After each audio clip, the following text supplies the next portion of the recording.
I can go to a priest because I am not Catholic.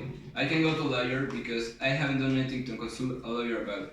All I did was kill my kids, one at a time, kill them all.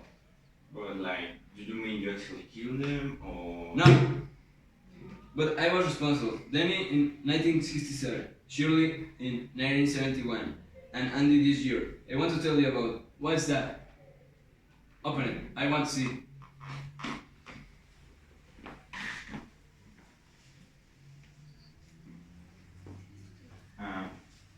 Everything's cool.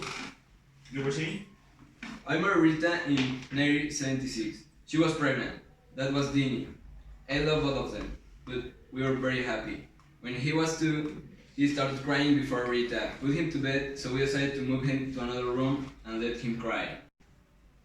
Who killed the children? And kill them all. Boogyman killed them. Just came out the closet and killed them all. You think I'm crazy? Alright. But I don't care. It's my story. So I put him to bed that night and he started to cry. Right out. He pointed right at the closet when he said, "Boogyman, Daddy." I got up, went in.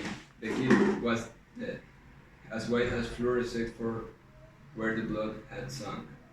And he had his eyes open. It was awful. I love that kid. Did you know it was the boogeyman then? The closet door was open, just cracked, but I knew I left it shut. What happened then? We planted him. Well, then Shirley came along and we moved her into Dennis' old room because even though I love having her in the room, you can overprotect a kid. One night when I'm putting her into her crib, she started to cry and scream, "Boogeyman, Daddy, Boogeyman." It was just like Danny and I wanted to take her to our room, but I didn't want Rita to know that she was right. Did you look in the closet? Yes, something moved. Something slithered and it was opened. Just a crack.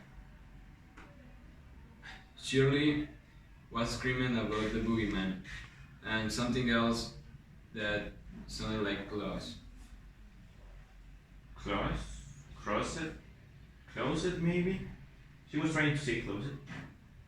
Maybe, but I don't think so. I think it was claws.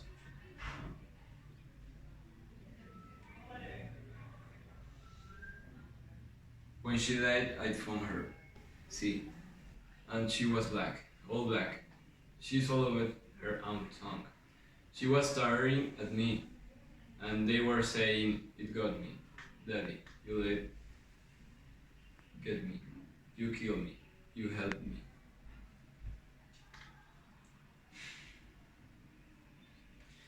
An autopsy was done. They told us they choked on her tongue from the convulsion, a bad signal from the brain. But I know I don't just get convulsions. You can scare a kid into convulsions.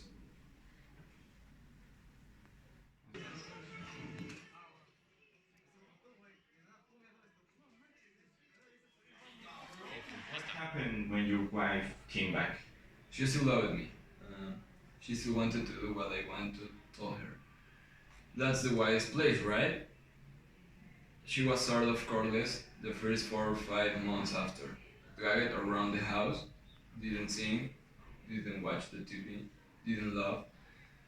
I knew she got over it. When they are that little, you don't get so attached to them. Next year, Rita was pregnant again.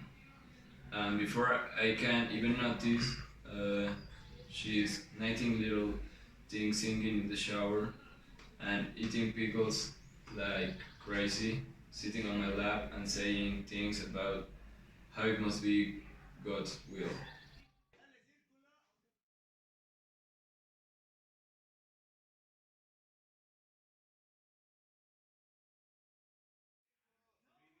At the end of the year after Shield's death? That's right, a boy she named it Andrew Lester Billings. He was the only one of the leader that looked like me. Then he looked like his mother, and Shirley didn't look like anybody. I had another job by then, a pretty good one, selling dual beats for Cled and Sons. I did real well, and when Andy was one, we moved to Waterbury. The old place had too many bad memories, and too many after that something about the house changed. I started keeping my coat in the hall because I didn't like to open the closet door anymore. I kept thinking, what if he's in there, ready to spring the second I opened the door? And I had started thinking I could hear squishy noises, and if something black and green and wet was moving around in there just a little, it's back. It wants Andy and it wants more. Maybe all the monsters we were scared of when we were kids, maybe they were real enough to kill the kids that were supposed to have fallen into gravel pits or drowned in lakes or were just never found. Maybe. Are you backing away from something, Mr. Billings? Andy died in February. Rita wasn't there. She got a call from her father. Her mother had been in a car crash. The kid was sleeping in the room with us. It is funny, too. It is fun for kids to sleep with their parents, see? Supposed to give them traumas about sex and all that. But we never did it unless the kid was asleep. Rita asked me once when he was two if I wanted to move him into another room, but I didn't want to move him. I was afraid after Lenny and Shirley. But did you move him? Didn't you? I had to. It was alright when Rita was there. But when she was gone, it started to get bolder. So I moved him. I knew it would go for him, see? Because he was weaker. And it did. He screamed in the middle of the night, and finally, when I got up to the cojones to go in, I was standing up in the bed and screaming, "The Boogyman, Daddy! Boogyman! When I go, if Daddy go with Daddy." An hour later, there was a scream. I knew how much I loved him because I ran in. I didn't even turn on the light. I ran. Oh Jesus God, Mary. It had him.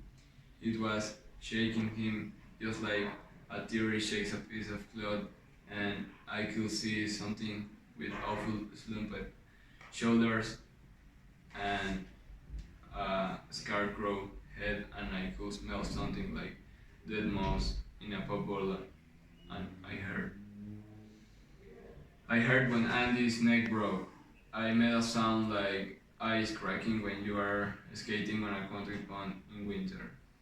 He was lying on the floor and staring at me, accusing me, and the closet door was open with just a crack. Make an appointment with the nurse. In fact, several of them. Tuesday and Thursdays? I only came to tell my story, get it off my chest. I lied to the police, see? Told them the kid must have tried to get out of his crib in the night and they solved it. Because they did. That's just what it looked like. But Rita knew. Rita finally knew.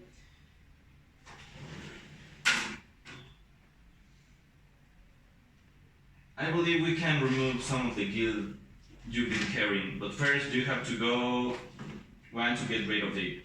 Make an appointment with the nurse. Mr. Billings, have a good day.